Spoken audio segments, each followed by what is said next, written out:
Hi, good evening. Welcome to amazing stuff online study circle. ఈ క్లాస్లో మనము as యూజువల్గా డిస్కస్ చేసుకుంటున్నటువంటి టెస్ట్ ఏవైతే ఉన్నాయో మనం ఒక షెడ్యూల్ ప్రకారము సెషన్ వైజ్గా ఇండియన్ హిస్టరీ, ఇండియన్ జాగ్రఫీని టెస్ట్ల వారీగా కండక్ట్ చేసుకుంటూ వస్తున్నాము. ఈ రోజున మనము 5వ టెస్ట్లోకి రావడం జరిగింది. అంటే ఇది మనకి జాగ్రఫీలో సెకండ్ యూనిట్. చాలా పెద్ద టాపిక్, ఇంపార్టెంట్ టాపిక్. సో ఎవరైతే మన వీడియోస్లో ప్రీవియస్ టెస్టులు మిస్ అయిపోయినారో అంటే history 1, 2, 3 and geography first unit. So మొత్తం ఈ 4 టెస్టులకు సంబంధించినటువంటి లింక్స్ డిస్క్రిప్షన్లో పెట్టున్నారు. వాటిల్లో మీరు యాక్సెస్ చేసుకొని టెస్టులని అటెంప్ట్ చేయాలండి. అలాగే ఎవరైతే మన వీడియోలు ఈ క్లాసెస్ని ఫస్ట్ టైం చూస్తున్నారో వాళ్ళు దయచేసి సబ్స్క్రైబ్ చేసుకొని బెల్ ఐకాన్ని యాక్టివేట్ చేసుకోండి. సో మన క్లాస్లోకి వెళ్దాము. సో టాపిక్ ఆల్రెడీ మనం మెన్షన్ చేశాము. మొత్తము పెద్ద చాప్టర్ కాబట్టి టోటల్ 40 ఎంసీక్యూస్ తీసుకున్నాము. దీంట్లో ప్రీవియస్ ఇయర్స్ క్వశ్చన్స్ ఉన్నాయి.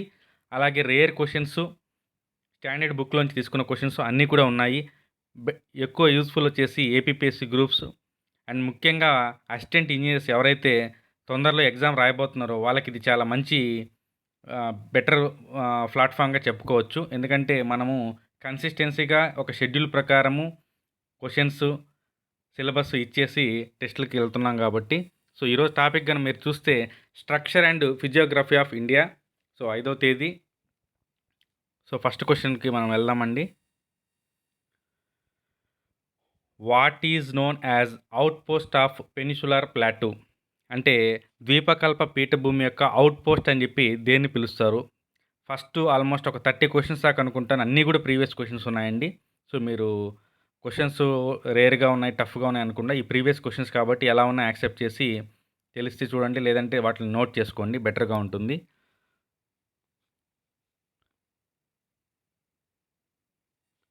సో ఆన్సర్ వచ్చేసి షిల్లాంగ్ ప్లాటూ అండి. షిల్లాంగ్ ప్లాటూ ద్వీపకల్ప పీఠభూమి అవుట్ పోస్ట్ అంటే. Next identify the different one. భిన్నంగా ఉన్నదాన్ని గుర్తించండి అని చెప్పి ఇక్కడ అడిగారు. సో ఒకసారి గమనించండి, ఇక్కడ ఏమున్నాయంటే Kanchenjunga peak, K2, Godwin Austen peak, Chogori. So ఇక్కడ మనకి కొన్ని నేమ్స్ అనేటివి రావడం జరిగింది. వాటిలో డిఫరెంట్ది ఏంటి అంటే ఈజీగా అర్థమైపోతుంది, అది కాంచన్జంగా పీక్. రిమైనింగ్ 3 ఎందుకు కామన్ అంటే K2 ఏదైతే శిఖరం ఉందో దానికి గల పేర్లు అనమాట ఇవన్నీ కూడా. K2కి గల డిఫరెంట్ టైప్స్ ఆఫ్ నేమ్స్ ఇవన్నీ కూడా. సో అందుకని చెప్పేసి అది డిఫరెంట్గా ఉన్నాయి. అందుకని చెప్పి మనకి ఆడ్ వన్గా ఉన్నదాన్ని ఫస్ట్ది సెలెక్ట్ చేసుకోవడం జరిగింది. Next one, the mountain range that stretches from the Pamir plateau to Indus river. Pamir పీఠభూమికి సింధు నదికి మధ్య విస్తరించి ఉన్నటువంటి పర్వత శ్రేణి ఏమిటి అని చెప్పి అడుగుతున్నారు. చాలా చాలా ఇంపార్టెంట్, ఎక్కువసార్లు అడిగిన బిట్ ఇది. Karakoram. Karakoram is our answer. Next, what is the highest peak in Satpura? Satpura శ్రేణుల్లో ఎత్తైన శిఖరం ఏమిటి అని చెప్పి మన ప్రశ్న అడిగారు.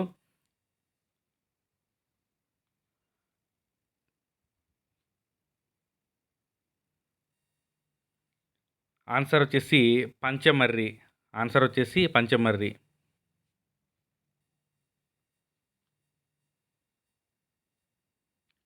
Important roads between the Deccan plateau and Konark plane.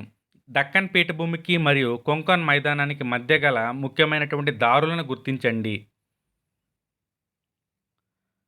Answer వచ్చేసి థాల్ఘాట్ అండ్ బోరాఘాట్. సో ఇక్కడ మీరు గమనించాల్సింది ఏంటంటే ప్రతిదానికి మనము ఎక్స్ప్లెనేషన్ అనేది బుక్ ఓపెన్ చేసుకుని చూసుకుంటే బెటర్గా ఉంటుంది. ఎందుకంటే మొత్తం క్లాసెస్ని మనం ఇక్కడ తీసుకుంటే లెంగ్త్ డివైడ్ అయిపోతుంది కాబట్టి ఇక్కడ మనం అడిగింది ఏంటంటే థాల్ఘాట్, బోరాఘాట్. అసలు ఇవన్నీ ఏంటి అంటే దక్కన్ పీఠభూమికి కొంకన్ మైదానానికి మధ్య గల దారులు అని చెప్పి మనం ప్రశ్న అడిగారు. అయితే ఇక్కడ ఏంటంటే థాల్ఘాట్ అనే రూటు దేని కలుపుతుంది, బోరాఘాట్ అనే రూటు దేన్ని కలుపుతుంది అనేది గుర్తుపెట్టుకోవాలి. థాల్ఘాట్ అంటే ట్యాప్ అని గుర్తుపెట్టుకోండి, ట్యాప్. బోరఘాట్ అంటే బ్యాన్ అని గుర్తుపెట్టుకోండి, ban.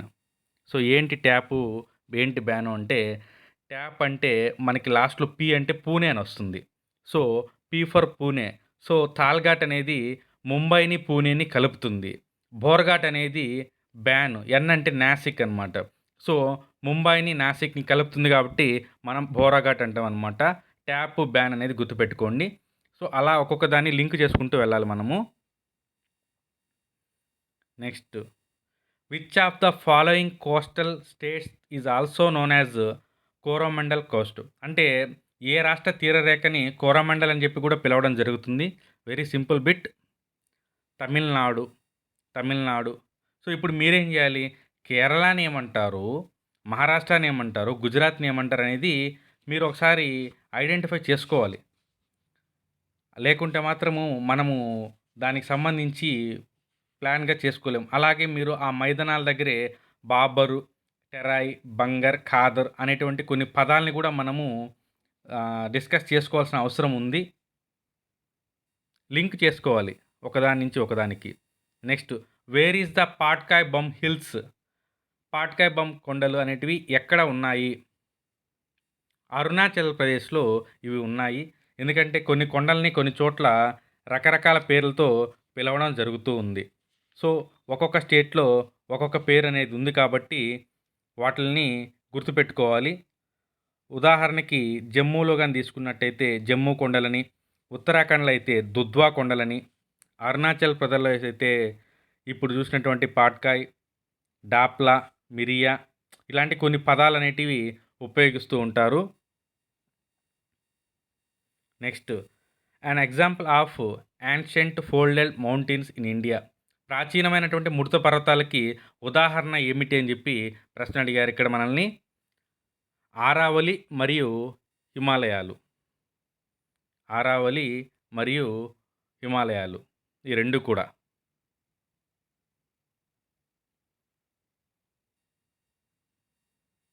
Next, Malabar Coast is అంటే మలబార్ తీర ప్రాంతం యొక్క స్థితి గురించి అడిగినట్లుగా ఉంది. సో, ఇక్కడ ఆప్షన్స్ ఏమన్నా అంటే నీటిలో మునిగి ఉన్న తీరము, ఆకస్మికంగా బయటపడిన తీరము, డాల్మేషన్ తీరము, రియా తీరము. సో, ఆన్సర్ వచ్చేసి దీనికి 1 అండి. నీటిలో మునిగి ఉంది. Submerged coast. ఇది కొంచెము నిమజ్జితం అవుతున్నటువంటి తీరంగా దాన్ని పిలుచుకుంటూ ఉంటారు. Which type of stones are prominent in the formation of Himalayas? So, హిమాలయాల నిర్మాణంలో ఏ రాళ్ళు ప్రముఖ పాత్ర పోషించాయి? సెడిమెంటరీ అండి. సెడిమెంటరీ రాళ్ళు. Next, which of the mountain ranges lies between river Narmada and Tapti? So, Narmada, Tapti నదుల మధ్య విస్తరించినటువంటి పర్వత శ్రేణి ఏమిటి? వింధ్యా శ్రేణి.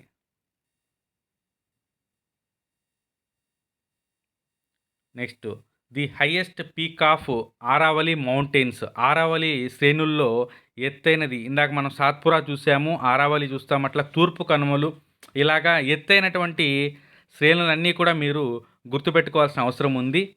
సో, ఆరావలిలో ఎత్తైనది వచ్చేసి మనకి గురు శిఖర్ అనేది మనకి ఇక్కడ ఇంపార్టెంటు. సో, సాత్పురాలో గాని తీసుకుంటే మనకి చాలా ఇంపార్టెంట్ టాపిక్స్ ఉన్నాయి. Next, where are the lava rocks in India? ఇండియాలో లావా శిలలు ఎక్కడ ఉన్నాయి అని చెప్పి ప్రశ్న. డెక్కన్ నార్త్ పార్ట్, దక్కన్‌కి ఉత్తర భాగం వైపు ఈ లావా శిలలనేటివి నెలకొని ఉన్నాయి.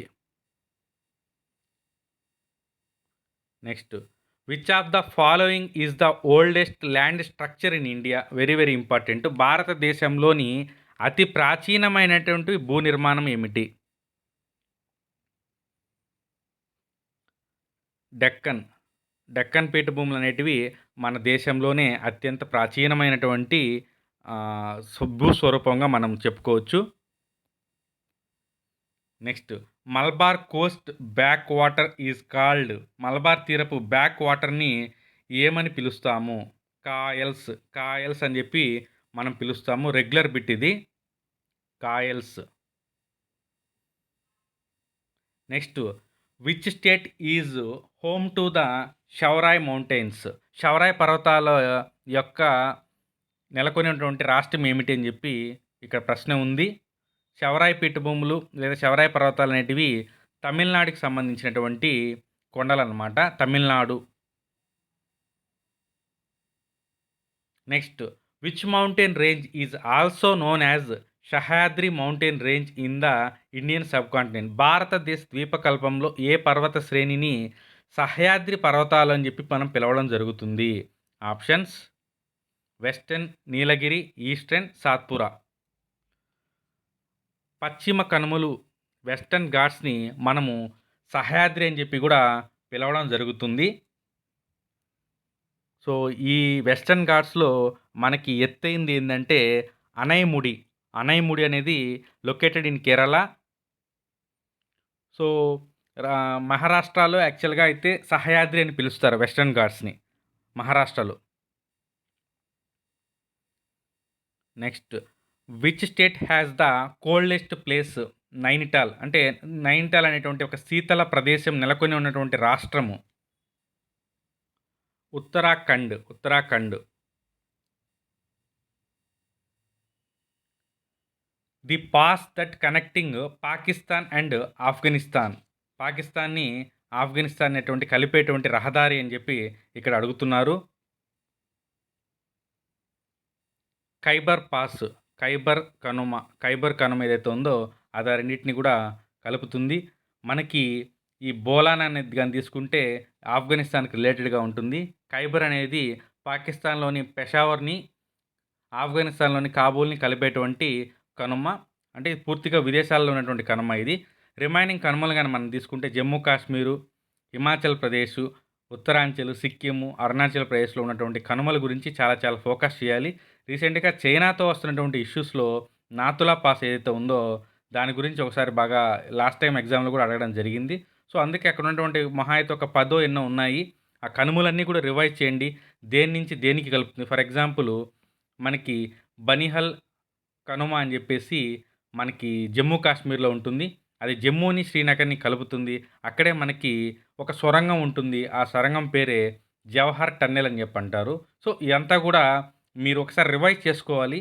కనుమ అనగానే కనుమకు సంబంధించిన డేటా మొత్తం తీసుకోవాలి. Next Shillong is on which hill? Shillong ఏ కొండల మీద ఉంది? షిల్లాంగ్ ఏ కొండల మీద ఉంది? కాశీ. కాశీ అనే కొండల మీద షిల్లాంగ్ ఉంది. Next the following is the range that popular for summer release. అంటే వేసవి విడుదలకు ప్రసిద్ధి చెందినటువంటి శ్రేణి ఏమిటి? హిమాచల్ శ్రేణి ఏదైతే ఉందో దాంట్లో ఉన్నటువంటి ప్రాంతాల్లో ఈ వేసవి విడుదలు అనేకంగా ఉంటాయి. ఒక్కొక్క శ్రేణి ఒక్కొక్క దానికి ఫేమస్. ఒకటేమో ఎత్తైన శిఖరాలు అంటారు, ఇంకొకటేమో వేసవి విడిది, ఇంకొకటి క్రమక్షయ మైదానాలు, అలాగా కొన్ని సరస్సులకి అలా ఒక్కొక్క దానికి ఒకటి ఫేమస్ ఉంటుంది. Next one which is the river inland region that is the largest producer of tea? అంటే తేయాకుని అత్యధికంగా ఉత్పత్తి చేస్తున్నటువంటి నదీ లోతట్టు ప్రాంతము. సో దీనికి ఆన్సర్ వచ్చేసి సుర్మా. ఇది అస్సాంలో ఉంటుంది. సుర్మా నదీ వ్యాలీ అనేది తేయాక్ని ఎక్కువగా ఉత్పత్తి చేస్తున్నటువంటి లోతట్టు ప్రాంతము ఇది, located in Assam. Next which of the following is not a part of the Shivalik series? అంటే శివాలిక్ పర్వత శ్రేణుల్లో భాగం కానిది.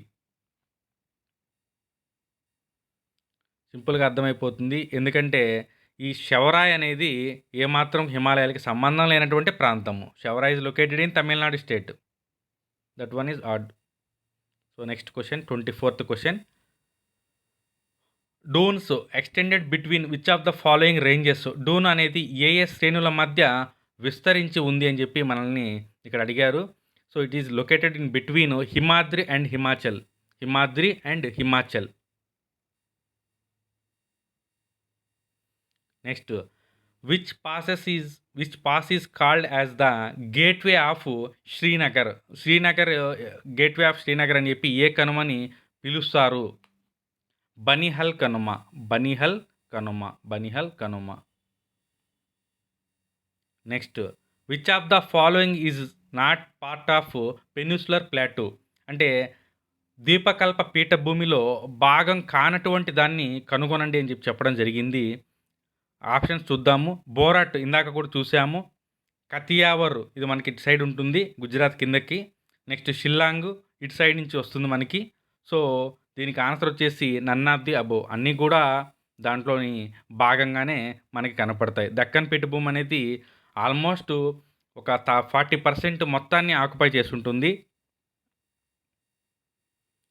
Next Kodaikanal is situated in which hill? Kodaikanal అనేది ఏ కొండలలో నెలకొని ఉంది? పళని హిల్స్ అండి. పళని హిల్స్. ఇక్కడ మనకి ఇందాక కూడా చూసాము. ఈ యాలుక హిల్స్ అనేటివి కూడా మనకు అక్కడి నుంచే వస్తాయి. సో ఎస్పెషల్లీ కొడైకెనాల్ అనేది situated in Palani hills. Gingee hills are spread over which state? Gingee కొండలు ఏ రాష్ట్రంలో విస్తరించి ఉన్నాయి? తమిళనాడు. జింజీ కొండలు. సేమ్ వే ఏపీకి సంబంధించి కూడా వాటి గురించి కూడా ఒకసారి చూసుకోండి. మనం ఏపీ జాగ్రఫీ సపరేట్గా అనుకున్నాం కాబట్టి వీటిలో మెన్షన్ చేయట్లేదు. Bomdila pass is located in which state? Bomdila కనుమ ఏ రాష్ట్రంలో ఉంది? అరుణాచల్ ప్రదేశ్లో బొమిడెలా అనేది ఉంది. సో ఈ బొమిడెలా అనేది టిబెట్కి మనకి మధ్య ఒక కనుమ అనమాట ఇది. Next which Himalayas are famous for their plains? అంటే క్రమక్షయ మైదానాలకు ప్రసిద్ధి చెందినటువంటి హిమాలయాలు. అస్సాం హిమాలయాలు క్రమక్షయాలకి ప్రసిద్ధి చెందినవి. Next which of the following is formed last? అంటే చివరగా ఏర్పడినటువంటి భూస్వరూపము చాలా చాలా ఇంపార్టెంటు. శివాలిక్ అనేది చివరగా ఏర్పడినటువంటి భూస్వరూపము హిమాలయాలలో. Next tri junction of India, Nepal, China is అంటే మనకి కనుమల్లో ఒకటి ట్రై జంక్షన్ అనమాట. అది ఏమిటి అని చెప్పి ఇక్కడ అడుగుతున్నారు. లిపు లేక్ ఏదైతే ఉందో అది మనకి ట్రై జంక్షన్గా ఉంది. Lipulekh. Next plains famous for doabs? అంటే డోబ్లకు ప్రసిద్ధి చెందినటువంటి మైదానాలు డోబ్లు. పంజాబ్లో ఇవి ఎక్కువగా విస్తరించి ఉన్నాయి. Doab. Next the Kaimur range is part of which mountain range? Kaimur పర్వత శ్రేణి ఏ పర్వతాలలో భాగంగా ఉంటుంది? వింధ్యా పర్వతాల్లో ఇది భాగంగా ఉంటుంది. వింధ్యా మౌంటైన్ రేంజ్లో కైమూర్ అనేటివి ఒక part. Next the Indian peninsula plateau is mainly composed of which rocks? భారత ద్వీపకల్ప పీఠభూమి ప్రధానంగా ఏ శిలలతో ఏర్పడినది?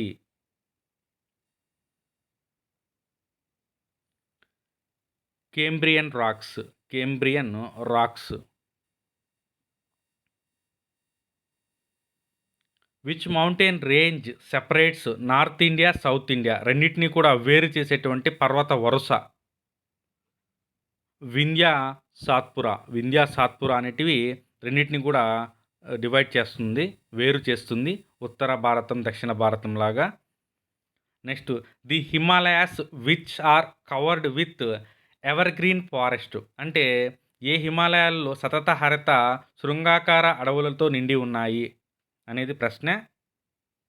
హిమాచల్ అనేటువంటి హిమాలయాల్లో ఈ రకమైనటువంటి అడవులు ఉన్నాయి. Next what does karewas represent in the Pir Panjal range? Pir Panjal పర్వత శ్రేణిలోని కారేవాస్ అనేటివి దేన్ని సూచిస్తున్నాయి?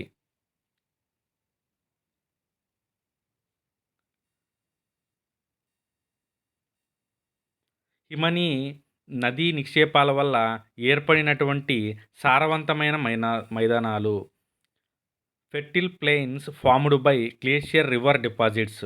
అంటే సారవంతమైనటువంటి మైదానాలు అనేటువంటి అర్థం అనేది వస్తుంది కారేవాస్ వల్ల. అది ఒక బెస్ట్ మనకి ఒక సపోర్టింగ్ పాయింట్గా తీసుకుంటాము. అంటే హిమాలయాలు భారతదేశానికి ఏ రకమైనటువంటి బెనిఫిటెడ్‌గా ఉన్నాయంటే శీతల గాలులు, సైబేరియన్ గాలులు భారతదేశంలోకి రానివ్వకుండా, లేదంటే మన ఋతుపవనాలు భారతదేశాన్ని దాటి ఎళ్ళకుండా ఇయన్నీ కూడా అడ్డుపడతాయని చెప్పి, ఏ విధంగా అయితే మనం హిమాలయాలు యొక్క బెనిఫిట్స్‌గా అనుకుంటామో, అడ్వాంటేజ్‌గా అనుకుంటామో, అందులో ఈ కార్యవాస్ అనేటివి కూడా ఉన్నాయి. హిమనీ నది అవి డిపాజిట్ చేసినటువంటి ఈ సారవంతమైనటువంటి ప్రాంతంగా అవి మైదానాలుగా మారుతాయి. అందుకని చెప్పి అక్కడ మంచి కల్టివేషన్‌కి మంచి స్కోప్ అనేది ఉంటుంది కాబట్టి, అది కూడా వన్ ఆఫ్ ది అడ్వాంటేజ్‌గా చెప్పుకుంటారు. యూపీఎస్‌సి ఈ గ్రూప్ 1 మెయిన్స్‌లో పాయింట్స్‌లో భాగంగా. నెక్స్ట్ 39థ్ question. The road connecting the కాలింపాంగ్‌ను in West Bengal with Lhasa in Tibet goes through which passes? అంటే పశ్చిమ బెంగాల్‌లోని కాలింపాంగ్‌ని టిబెట్‌లోని లాసాతో కలిపేటువంటి రహదారి ఏ కనుమ ద్వారా పోతుందన్నారు. చూడండి, కనుమ అనేది మనకి ఈ లెసన్‌లో ఖచ్చితంగా కాన్సంట్రేషన్ చేయాల్సినటువంటి పార్ట్. బార్లాంచల్ కావచ్చు, షిప్కిలా, రోహతాంగ్ కావచ్చు. సో, రోహతాంగ్ అనేది చాలా ఇంపార్టెంటు. సో, ఇవన్నీ కూడా మీరు ఒకసారి రివైజ్ చేయండి. వన్స్ టెస్ట్ అయిపోయాక 40 క్వెషన్స్ అయిపోయాక నేను ఒక 5 మినిట్స్ మీరు ఏ ఏరియాస్‌లో కాన్సంట్రేషన్ చేయాలనేది నేను జస్ట్ ఒక బ్రీఫ్‌గా ఇస్తాను మీకు. సో, ముందైతే దీనికి ఆన్సర్ చూద్దాము. దీనికి నాతుల. నాతుల అనేది చాలా చాలా important. This is located in సిక్కింలో ఉంటుంది నాతుల అనేది. సో, ఇది పశ్చిమ బెంగాల్‌లోని కాలింపాంగ్, టిబెట్‌లోని లాసాని కలుపుతుంది. చాలా ఇంపార్టెంట్. ఇక్కడే చుంబీ లోయ అని ఉంది. చుంబీ లోయ. ఇందాక అస్సాంలో సుర్మా లోయ చూసాము తేయాకు కోసం అన్నట్లుగా. ఇక్కడ చుంబీ ఉంది. Next last one, what is glaciers? అంటే జియోసింక్రోస్ భూ అభినీతి లేదా జియోసింక్రెస్ అని చెప్పి అంటారంట. సో, అంటే ఏమిటి అని చెప్పి అడుగుతున్నారు. Landfill site with deep sediments, అంటే లోతైన అవక్షేపాలతో కూడినటువంటి పల్లపు ప్రదేశాన్ని భూ అభినీతి లేదా జియోసింక్లెస్ అంటారు. సో, ఈ రోజున మనకి ఈ ఫస్ట్ లెసన్ ఏదైతే ఉందో అది మనం కంప్లీట్ చేసుకున్నాము. సో, నెక్స్ట్ టెస్ట్ వచ్చేసి మనకి రేపు బ్రిటిష్ పాలనకి వ్యతిరేకంగా సాగిన తిరుగుబాట్లు అని చెప్పేసి ఒక లెసన్ ఆల్రెడీ మనం ఎంత కూడా పబ్లిష్ చేసుకొని ఉన్నాము. సో, ఎవరైతే ఏపీపీఎస్సి అసిస్టెంట్ ఇంజనీర్స్ పిఆర్ఏఈ కావచ్చు, లేదంటే అన్ని స్ట్రీమ్స్కి అప్లై చేసుకొని ఉన్నారు, ఆర్డబ్ల్యూఎస్, పిఆర్, హౌసింగ్ ఏదైనా కావచ్చు, మండల్ లెవెల్ పోస్ట్ కాబట్టి కొంచెము మీరు గమనించి చూస్తే హైకోర్టుకి సడన్గా వాళ్ళు డేట్ ఇవ్వడం జరిగింది. చాలామంది షాక్ అయిన పరిస్థితి. సో, వితిన్ 22 డేస్లో మనము సిలబస్ మొత్తాన్ని ఉన్న టైంలో తప్పదు కాబట్టి మనము మొత్తంగా కూర్చొని చదువుకోవాల్సిన అవసరం ఉంది. సో, అలాంటి షాక్స్ మళ్ళా ఎప్పుడైనా రాకూడదు అనుకుంటే మనం ప్రిపరేషన్ అనేది కొంచెం స్ట్రాంగ్‌గానే ఫౌండేషన్ ఏసి పెట్టుకోవాలి. సో, ఏఈ యాస్పిరెంట్స్ అందరికీ కూడా నేను చెప్పొచ్చేది ఏందంటే, జనరల్ స్టడీస్ 150కి మీరు మంచి స్కోర్ గాని తెచ్చుకోగలిగితే ఖచ్చితంగా మంచి పోస్ట్ అనేది వస్తుంది. సో, కన్సిస్టివ్‌గా ప్రిపేర్ అవ్వండి. ఇచ్చిన షెడ్యూల్ ప్రకారం క్లాసెస్‌ని వాటిల్ని మీరు రివైజ్ చేసుకుంటా, చదువుకుంటా ఉండండి. లింక్స్ అన్నీ కూడా మీకు పెట్టున్నాం కాబట్టి వాటిలో రివైజ్ చేస్తా, ప్రీవియస్ పేపర్స్‌ని అనాలిసిస్ చేస్తూ క్వెషన్ ఏరియాస్‌ని చూసుకుంటూ వెళ్ళండి. ఇప్పుడు మనం చూస్తే ఫిజికల్ ఫీచర్స్‌లో గాని ఎళ్లి మనం చూస్తే ఈ హిమాలయాస్ మొత్తం 4 types: Himadri, Himachal, Shivalik and trans. So, ఒక్కొక్క దాన్ని మనం సెపరేట్‌గా చూసుకోవాలి. ఫర్ ఎగ్జాంపుల్ హిమాద్రిలో ఏమున్నాయి, దెన్ తర్వాత లేసర్ హిమాలయస్ అంటే హిమాచల్‌ని లెస్సర్ హిమాలయస్ అని చెప్పి కూడా మనం పిలుస్తాము. సో, వాటిలో ఏమేమి ఉన్నాయని చూడాలా. అంటే హిమాలయాస్‌ని రీజనల్‌గా డివైడ్ చేస్తున్నారు. అవేంటంటే కాశ్మీర్ హిమాలయాసు, అంటే వీటిల్లో వచ్చేసి గ్లేషియర్స్ ఉంటాయి. అంటే హిమనీనాదాలు ఉంటాయి. తర్వాత పంజాబ్ హిమాలయాసు, ఇక్కడ మనకి పండ్ల తోటలు, ప్రకృతి సౌందర్యానికి సంబంధించినటివి అవి ఇవి ఉంటాయి. తర్వాత కుమయూన్ హిమాలయస్ ఉన్నాయి. ఇక్కడ ఏముంటాయంటే సరస్సులుంటాయి. సో, ఇక్కడ సరస్సులని తాల్ అంటారు. అందుకే నైనిటాల్ అనే పేరు అనేది వచ్చింది. Then Nepal Himalayas. Nepal Himalayas peaks, high peaks, అంటే ఎత్తైన శిఖరాలకి ఇది ప్రసిద్ధి. ఎందుకంటే ఎవరెస్ట్ కూడా దాంట్లోనే ఉంది కాబట్టి. దెన్ అస్సాం హిమాలయాస్, ఇది క్రమక్షయ మైదానాలకి ప్రసిద్ధి. సో, ఈ రకంగా నెక్స్ట్ మనము పాసెస్ గురించి ఇందాక నుంచి స్ట్రెస్ చేస్తున్నాను. హిమాలయాస్‌లో మనకి ఎక్కువగా కనపడుతుంటాయి. ఒక ఏరియా నుంచి ఒక ఏరియాకి ఒక రోడ్‌వే లాగా ఉంటుంది. దాన్నే మనము పాసెస్ అని చెప్పి అంటాము. సో, జమ్మూ కాశ్మీర్‌లో తీసుకుంటే జోజిలా పాసెస్, తర్వాత బనిహల్లు, కర్దుంగా. సో, కర్దుంగా అనేది ఇండియాలోనే ఎత్తైనటువంటి కనుమ. ఇది మనకి లడఖ్‌లో ఉంది. దాంతో పాటుగా కారాకోరం, బుర్జిలా ఇయన్నీ కూడా మనకి జమ్మూలో ఉన్నాయి. దెన్ హిమాచల్ ప్రదేశ్‌లో తీసుకుంటే షిప్కిలా కనుమ, బారాలంచెల్ కనుమ, రోహతంగ్ కనుమ ఇవన్నీ కూడా మనకి హిమాచల్ ప్రదేశ్‌లో ఉన్నాయి. తర్వాత ఉత్తరాంచల్‌లో నిథిలా, థగులా, లిపుల్ లేక్. నిథిలా, థగులా, లిపుల్ లేక్. లిపుల్ లేక్ గురించి మనం ఇందాకే చూసుకున్నాము. ఇదొక tri junction India, Nepal and చైనాకి సంబంధించింది. దాని తర్వాత అరుణాచల్ ప్రదేశ్ గాని తీసుకుంటే బొమిడిలా ఉంది. సిక్కిము ఇందాక మనం చూసాము నాథులా ఘాట్ ఏదైతే ఉందో అది చుంబి లోయ అని చెప్పి ఉన్నాము. దాని తర్వాత మనకి ఉత్తర మైదానాలు ఇందాక కూడా కోట్ చేశాను ఒక చోట. ఈ బాబర్ అంటే ఏమిటి? టెరాయ్ అంటే ఏమిటి? భంగర్, ఖాదర్, రే కల్లర్ ఇవి ఒకసారి చూసుకోండి. దాని తర్వాత గంగా మైదానం ఇది పెద్ద టాపిక్ ఏం కాదు. సింపుల్‌గా అర్థమైపోతుంది. తర్వాత మనకి peninsular plateau very very important. ద్వీపకల్ప పీఠభూమి అత్యంత పురాతనమైనది. అన్నిటికంటే అతి పెద్ద విస్తీర్ణంలో ఉంది. అండ్ మనకి ఇదొక ఒక త్రిభుజాకారంలో ఉంది. సో, దీని గురించి తీసుకుంటే అక్కడ మనకి చాలా పాయింట్స్ వస్తాయి. మనకి చోటా నాగపూర్ పీఠభూమి, షిల్లాంగ్ పీఠభూమి, దాంట్లో వచ్చి కర్ణాటక, ఆంధ్ర, తెలంగాణ అవన్నీ చూసుకోవాలి. అలాగే రీజనల్‌గా వెస్టర్న్ ఘాట్స్, ఈస్టర్న్ ఘాట్స్ వాటి గురించి ఒకసారి చూసుకోండి. సో, మనం వింధ్య గాని తీసుకుంటే అక్కడ మనకి మార్బుల్ రివర్ అని చెప్పి అంటారు. కారణం నర్మదా అనేది మార్బుల్స్ గుండా ఎళ్లి కొంచెం కలర్ టైప్ అలా ఉంటుంది. తర్వాత థాల్ ఘాట్, బోరఘాట్ ఇవన్నీ కూడా మనకి ఇందాక కూడా అర్థమయ్యాయి. సో, ఓవరాల్‌గా అయితే తూర్పు కనుమలు ఇయి ఉన్నాయి కాబట్టి ఒక్కొక్క ఏరియాలో ఒకలాగా పిలుస్తారని చెప్పి అంటారు. సో, అదొక్కసారి చూసుకుంటే నెక్స్ట్ తీర మైదానాలున్నాయి. సో, మనకి తీర మైదానాలంటే ఇటుపక్క 4, అటుపక్క 5. సో, ఓవరాల్‌గా వాటిల్ని ఏమేమి అంటారనేది చూసుకుంటే సరిపోతుంది. ఫర్ ఎగ్జాంపుల్ పశ్చిమ తీరం తీసుకుంటే కొంకన్ అంటే మహారాష్ట్ర, కెనరా అంటే కర్ణాటక, మలబార్ అంటే కేరళ, కోరమండల్ అంటే తమిళనాడు, సర్కార్ అంటే ఆంధ్ర, ఉత్కల్ అంటే ఒరిస్సా, వంగ అంటే పశ్చిమ బెంగాల్. సో, ఈ రకంగా మీరు ఒకసారి రివైజ్ చేసుకుంటే బావుంటుంది. నెక్స్ట్ క్లాస్ మనకి రేపు సాయంత్రము బ్రిటిష్ వ్యతిరేకంగా తిరుగుబాట్లు uprisings against British rule. So, మీరందరూ కూడా అమ్యూజింగ్ స్టఫ్ ఛానల్‌ని సబ్స్క్రైబ్ చేసుకొని మీ ఫ్రెండ్స్ అందరికీ కూడా చెప్పి కామెంట్ రూపంలో, వాటి రూపంలో ఫీడ్‌బ్యాక్ ఇచ్చి మమ్మల్ని ఎంకరేజ్ చేయవలసిందిగా కోరుతున్నాము. Thank you.